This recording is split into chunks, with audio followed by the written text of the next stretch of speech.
Bem, amigo, nós estamos chegando aqui para a lição 6 da Betel. Espero que esteja tudo bem com você. Já quero lhe pedir que você entrou aí, ó, não esqueça de dar o seu joinha, deixe o seu comentário, compartilhe. Se não for inscrito, se inscreva e ó, larga o dedo aí no sininho para você receber as nossas novas notificações. Eu sou o Agnaldo, nós somos aqui da cidade de Itaguaí, no Rio de Janeiro. O tema dessa lição é os cuidados com a intenção do coração. Deixa eu acionar a hora aqui para eu não passar, porque é uma síntese de aproximadamente 30 minutos. Vamos, o cuidado com a intenção do seu coração. O coração é muito usado na Bíblia, é uma figura de linguagem para falar do seu mundo interno, do seu mundo, do seu homem interior, das suas emoções, de onde procede as suas ações. O textuário diz, ó, sobre tudo que se deve guardar, guarda o seu coração, porque dele procede as saídas da vida. Guarda o centro, tenha o comando das suas ações, isso é importante. E a verdade aplicada diz Deus, devemos cuidar bem do nosso interior, não permitindo que nosso coração seja a sede de sentimentos avessos à vontade de Deus. Todo cuidado é pouco com esse mundo que é cheio de surpresas e cheio de maquinação. Mas eu quero ler um texto aqui já para a gente entender, que é Gênesis capítulo 8, verso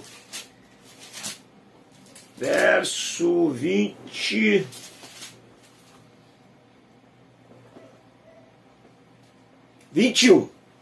E o Senhor aspirou o suave cheiro e disse consigo mesmo: não tornarei a amaldiçoar a terra por causa do homem, porque é mau o desígnio íntimo do homem desde a sua mocidade. Nem tornarei a ferir todo vivente como fiz, ó, não tornarei a amaldiçoar por causa do homem, porque é mau o desígnio íntimo do homem. Se você tiver na ARC, vai estar o desígnio do coração do homem é má desde a sua infância. Aqui está falando o íntimo, que é o centro das nossas emoções. Quais são os objetivos dessa lição? Os objetivos dessa lição é ensinar como Deus nos vê interiormente, destacar o modelo ideal de um servo de Deus e mostrar como agir diante das pressões. Deixa eu tirar o som aqui, porque senão pode ser que tenha algum barulho. Agora nós vamos. Texto de referência está em Mateus capítulo 5, verso 21, 22 e 44 e 45. Vamos prosseguindo para a introdução. Jesus apresenta exemplos de como as tradições e interpretações superficiais dos fariseus haviam corrompido os ensinos da lei e dos profetas. Então eu espero que você possa ser extremamente usado pelo Senhor quando você for lecionar essa lição, que você seja boca de Deus. Atitudes do coração humano. Essa parte do sermão da montanha traz uma série de parágrafos acerca das exigências da lei.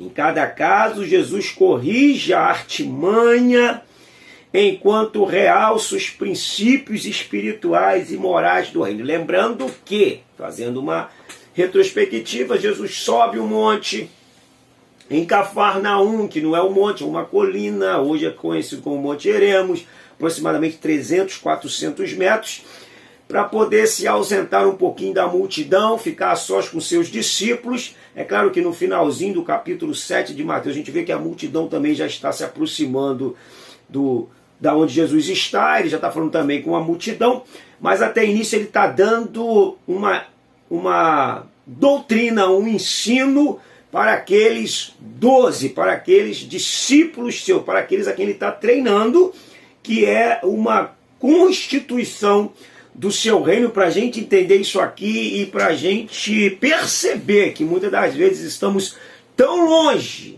dos princípios neotestamentários do Evangelho, mesmo sendo obreiro, professor, dirigente de oração, vários ofícios, pastor que preside, pastor que não preside, mas que muitas das vezes estamos longe e oferecendo o nosso culto todo empenado para Deus. Que Deus tenha misericórdia das nossas vidas, é o que eu peço nessa noite. Eu quero deixar a Bíblia aberta aqui para a gente poder ler alguns textos que serão fundamentais. Tem hora que a gente percebe que como nós vamos remando para longe do evangelho genuíno por causa de um evangelho triunfalista, capitalista, narcisista, egocentrista. Muita coisa nossa no evangelho que vai, na verdade, crucificando o evangelho, combatendo a raiz do mal. A intenção, tenho que pegar um livro aqui para poder falar sobre isso. É esse aqui, ó. O coração do homem. Coração do homem. Combatendo a raiz do mal. Ó, só para a gente ter uma ideia. Você é governado por Deus ou por Satanás? Você é escravo do pecado ou é servo de Deus? Essa é uma questão que praticamente está em pauta, que não está extrínseco, mas está intrínseco nesse texto. E aí nós vamos vendo aqui, na verdade, que o nosso coração hospeda muitas coisas, muitas coisas.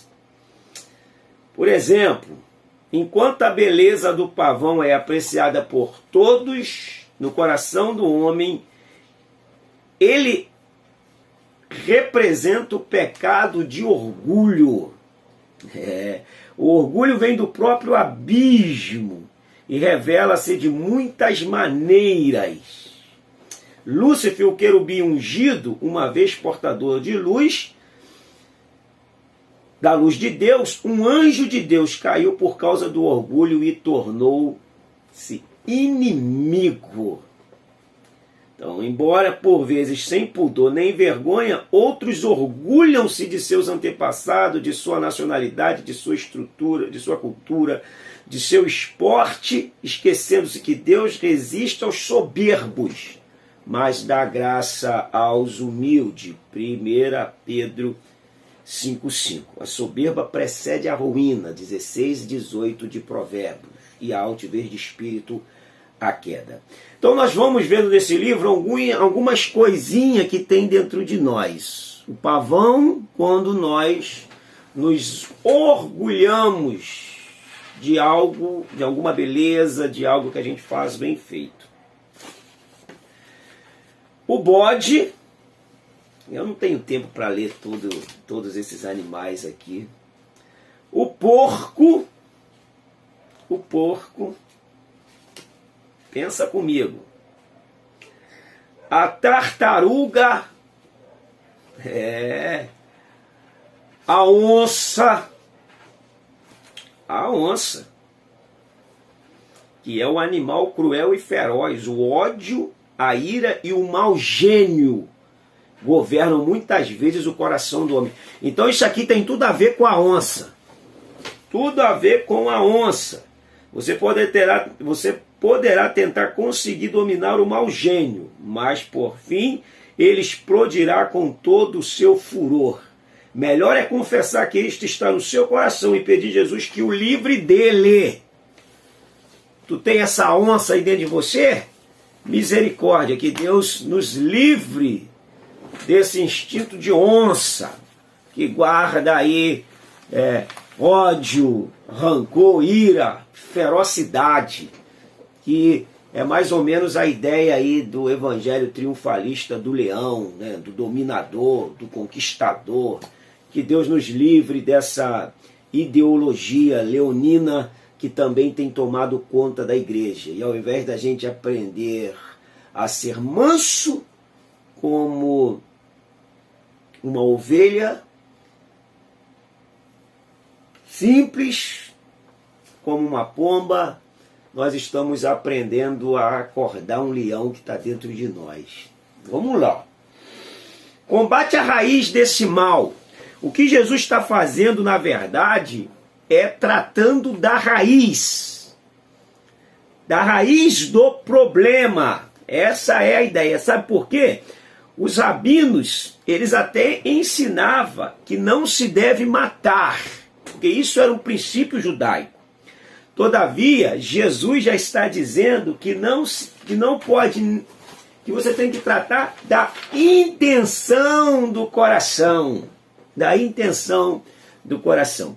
Então, ele já vem fazendo aí uma antítese sendo contra alguns pontos, e horas ele também é paradoxal, está andando na contramão deles, porque ele já entra assim: ouviste o que foi dito aos antigos. Bom, William Hendricks, ele diz que os dois rabinos, Hillel e Shammai, eles eram chamados de pais da antiguidade. E muitas das práticas ensinadas aqui eram práticas que eles haviam implantado, que são interpretações da lei. Então, interpretações da lei nem sempre quer dizer que ela esteja certa. Você pode pegar um texto e interpretá-lo, e ele não está no seu sentido original, não é verdade? Então, acredito que ele fala assim: ouviste o que foi dito ao antigo, ouviste o que o rabino Hillel e o rabino Shammai falaram. Agora eu, porém, vos digo. Olha só. Então, para os escribas e fariseus não combater o homicídio era cumprir de modo integral o sexto mandamento. Para Jesus, ele já está tratando da raiz, da intenção do coração. Por isso ele disse: ó, se o seu olho te fizer tropeçar, arranque-o. Se a sua mão te fizer pecar, tropeçar, arranque-a. O que Jesus está querendo falar com isso? É o sentido de amputar. Amputar é algo doloroso, é algo doído, é algo que vai te custar perda. Ele está falando que tem coisas que a gente tem que amputar. Você tem que arrancar na raiz. Isso vai te doer porque é uma prática enraizada. Arrancar uma árvore na raiz, depois dela estar criada, talvez você precise de um caminhão, de uma retro. Tu corta o tronco e até o tronco não sai. Tu corta a árvore e nem o tronco tu consegue arrancar. Tu vai lá, arruma um caminhão e puxa ele com a raiz e tudo. Não é difícil? Então quando Jesus fala arranca o teu olho, ele está falando amputa isso. Ele vai te custar, ele vai te doer, mas tem que ser amputado. Então Jesus está tratando da causa que produz o efeito. O efeito é um efeito misericórdia. Vamos lá. O autocontrole vence a ira. O autocontrole vence a ira. Todos nós somos capazes de sentir raiva ou indignação. Isso é inevitável. Isso pode acontecer em qualquer situação. No entanto, devemos sempre vigiar, procurar manter essa perigosa paixão dentro de nós. O autor cita Efésios 4, 26. Irai-vos, mas não pequeis, nem põe o sol sobre a vossa ira. Você pode irar, todavia que essa ira seja curta, seja breve. Não vá dormir irado, não deite irado. O sol se pôr é você terminar o dia irado. E o 27, Jesus fala assim: nem deis lugar ao diabo. Ou seja, se você alimentar essa ira, ela pode ser um combustível para o diabo achar uma brecha, e achando uma brecha, basta para que ele entre e faça o seu serviço. Quando Deus olha para Caim, ele fala assim: Caim, o sacrifício de Abel eu aceito, o de Caim é rejeitado, não por causa do que Caim apresentou, mas por causa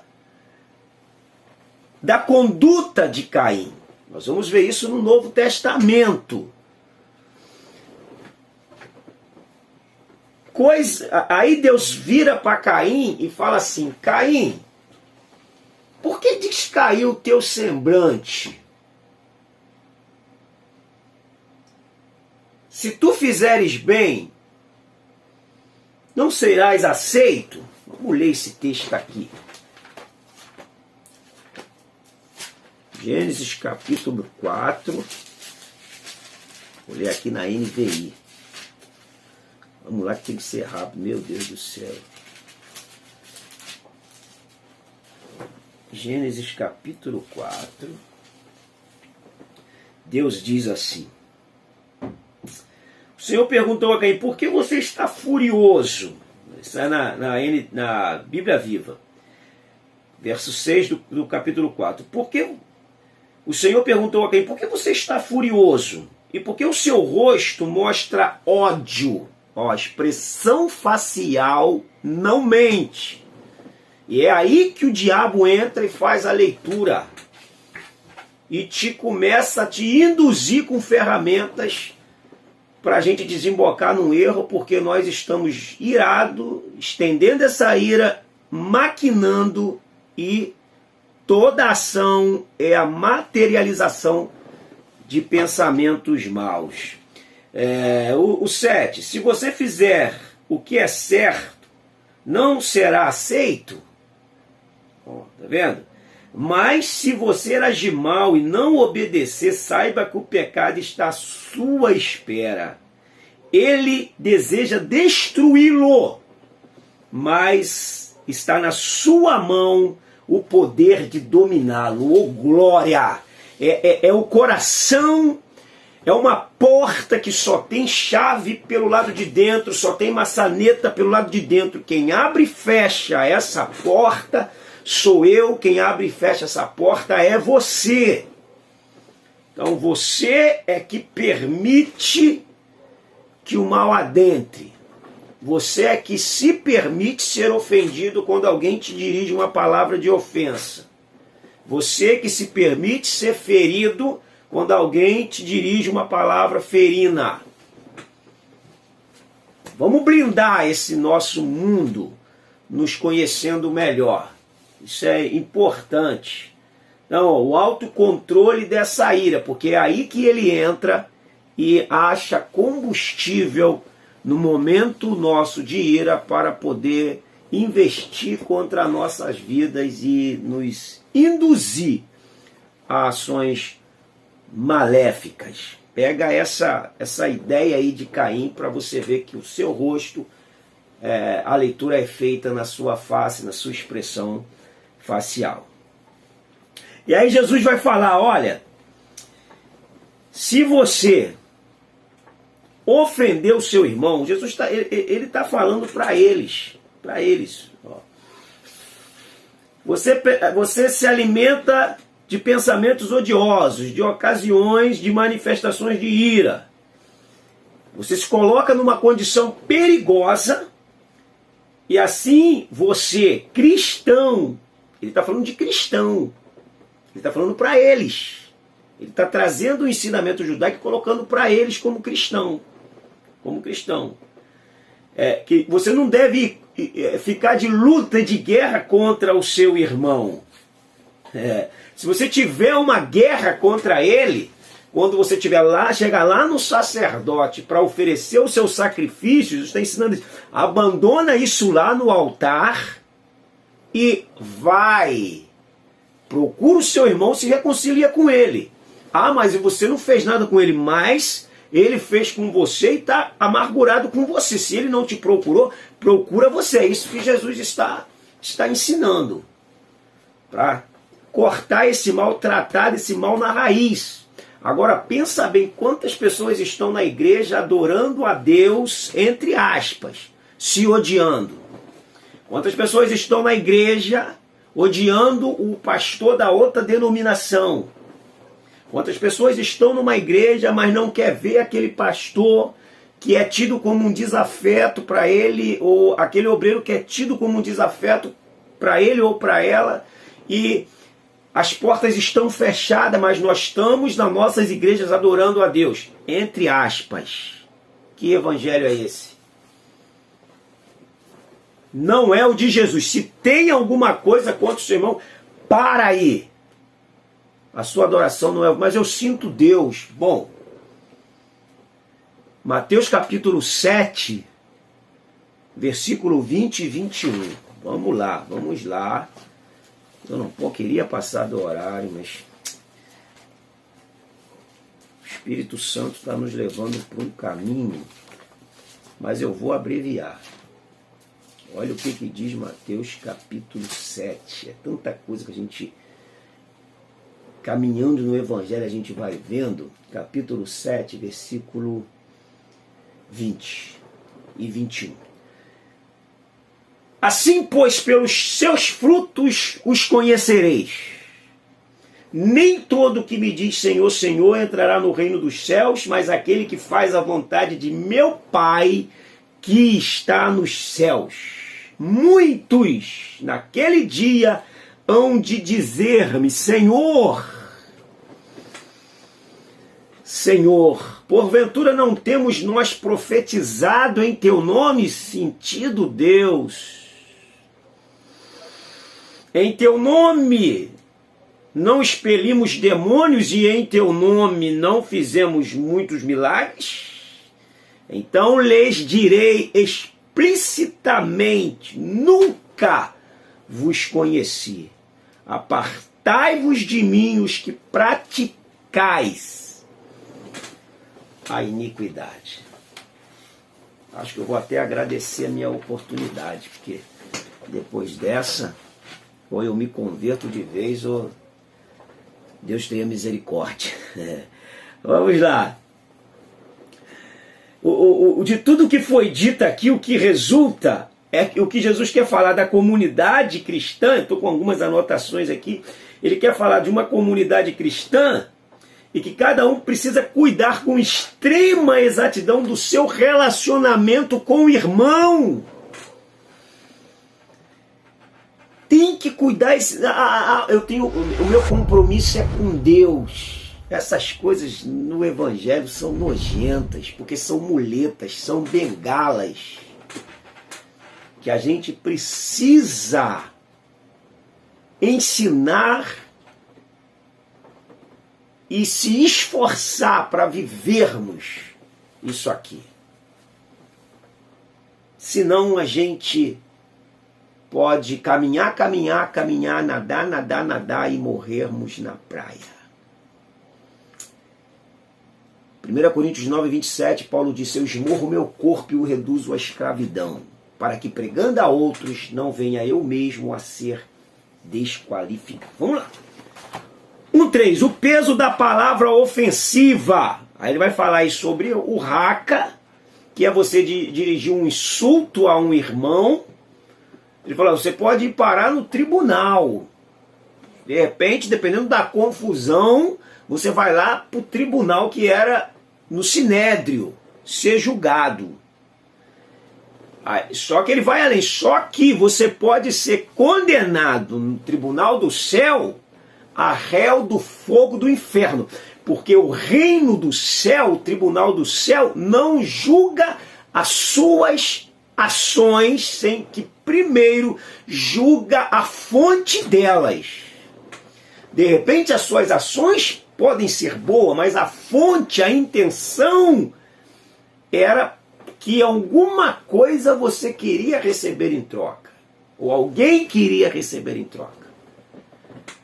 Jesus está falando de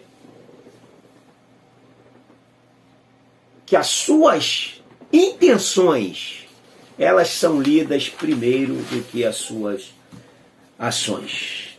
Então nós temos dois exemplos que ele nos dá aí. Dois exemplos. que nos mostram como proceder quando nos tornamos culpados da ira. Como proceder quando nos tornamos culpados. Primeiro exemplo, alguém está prestes a trazer um sacrifício. Analisa primeiro a sua adoração. Se nós não estamos guardando rancorzinho de alguém. Enquanto a relação com nossos irmãos não for passada a limpo, toda oração, leitura da Bíblia e todo culto não somente são inúteis, mas também desgastantes e pecaminoso. Não Deus está tratando da relação horizontal, porque a relação vertical todo mundo fala que está bem com Deus, mas está brigado, está odiando, está privando as pessoas de se relacionarem em nome de Deus. E eu fico pensando, que evangelho é esse? Vamos lá. Confrontando as impurezas da alma. O sangue de Jesus destaca a importância de estarmos em paz com Deus e as pessoas. Fala sobre o adultério e como deve ser a palavra de um servo cristão. A oferta deixada no altar, então a oferta não tem nada a ver com dinheiro, tem a ver com culto. Tá? É como se Jesus estivesse falando, você vai ao sacerdote oferecer a sua ovelha lá. Lembrou que tem alguma coisa, e tu sabe que tem, abandona ela lá na mão do sacerdote e vai, e depois você volta. Não esquenta a cabeça do sacerdote, não. Então vamos falar de culto, de adoração. Se a nossa adoração tiver resquício de ódio dentro de nós, porque nós não suportamos A, B ou C, está tudo errado. Está tudo errado. Tudo errado. Tudo.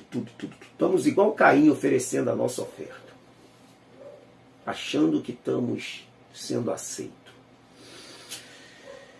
Estamos igual Saul oferecendo oferta indevida e sendo rejeitado e reprovado por Deus.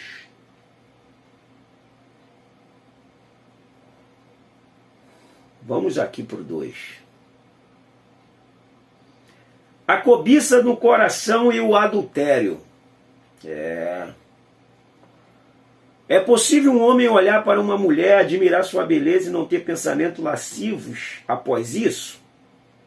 O homem que Jesus descreve olha para a mulher com o propósito de alimentar os seus apetites sexuais interiores como um substituto para o ato sexual em si. Está falando da malícia, do desejo exacerbado, da cobiça, do querer possuir, da possessividade. Enquanto a lei, os rabinos ensinavam que o ato, a concepção do ato, quando você concebeu o ato, era pecado. Jesus está falando que a intenção do coração para Deus é um ato consumado. Por isso que tratar desse mal na raiz, enquanto nós não tratarmos dele na raiz, e não há tratamento, psicólogo não trata dele, psiquiatra não trata dele, psicanalista não trata dele. Quem trata desse mal, e pecado também gera depressão, é importante a gente ver isso, que Davi ele está com sintomas depressivos quando ele escreve o Salmo 51 após um ato pecaminoso. E ele fala sobre vários textos onde ele está emitindo uma ideia depressiva após um ato pecaminoso. Pecado gera depressão também. Só Deus pode tratar desse mal. Ninguém mais pode arrancar esse mal. Só o Senhor. Não tem ninguém que faça ele sair. Vamos aqui ao 3, os juramentos. Aquele cujo caráter é tão confiável e verdadeiro que não precisa dar garantias de sua palavra irá se cumprir. Aquele que apenas um sim ou não é suficiente. Então, porém, na época de Jesus, os fariseus usavam vários tipos de artifícios para esquivar da verdade e o juramento era um deles. Até eu, quando cresci, quando criança, a gente fazia muito isso. Eu juro minha mãe mortinha. São coisas que vêm se arrastando. Eu juro não sei o quê. Para alimentar uma coisa que muitas vezes era mentira nossa de criança. Aí Jesus está ensinando para eles, lá, os rabinos, na sinagoga, ensina vocês a fazerem juramentos para provar a veracidade da vida de vocês, daquilo que vocês falam. Então vocês juram. Eu vou dizer para vocês o seguinte, que da vida de um justo, daquele que me serve, que o sim seja sim e que o não seja não. Por isso que ele diz, a tua palavra seja sim, sim, não, não. Isso é um hebraísmo, é uma expressão idiomática. Sim, sim, não, não quer dizer que a tua palavra, que o teu sim seja sim, que o teu não seja não. Isso é importante.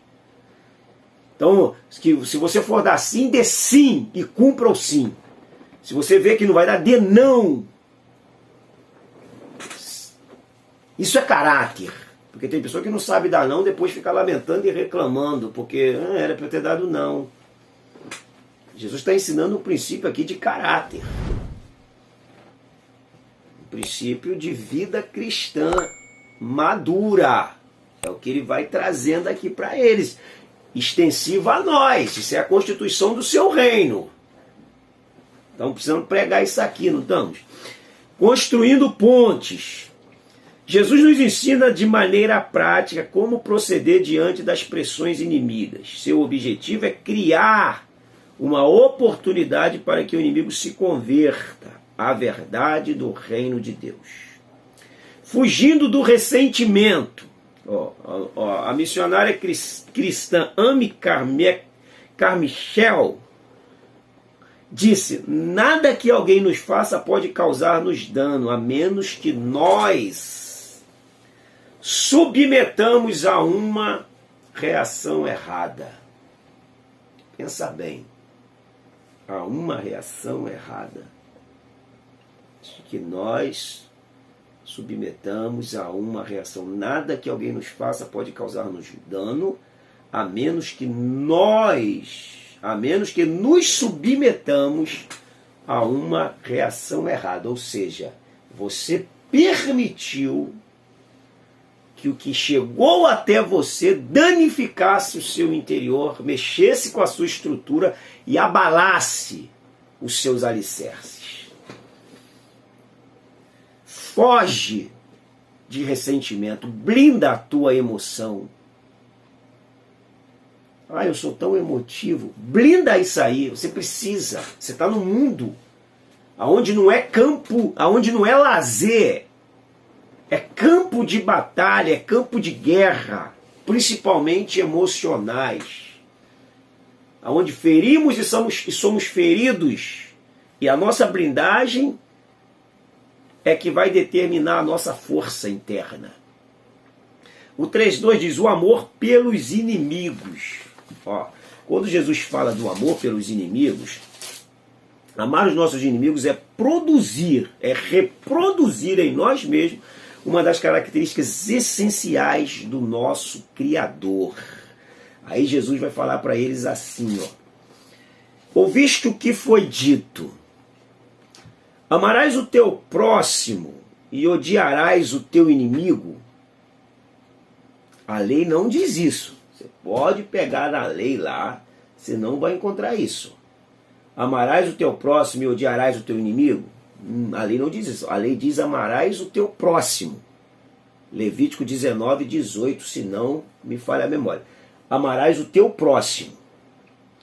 Eu, porém, vos digo, amai os vossos inimigos, e orai pelos que vos perseguem, para que vos torneis filhos do vosso Pai Celeste, porque Ele faz nascer o sol sobre maus e bons, e vir chuva sobre justos e injustos. Eu li uma frase no livro do pastor Hernandes Dias Lopes. Se você ama quem te ama, isso é humano. Os fariseus também faziam isso. Se você odeia quem te odeia, isso é demoníaco. Se você ama quem te odeia, isso é divino. Só o amor de Cristo pode nos fazer isso. E ele vai dizer, porque se amardes os que vos amam, que recompensa tendes? Não fazem os publicanos também o mesmo? E se saudardes somente os vossos irmãos, que fazeis demais? Não fazem os gentios também o mesmo?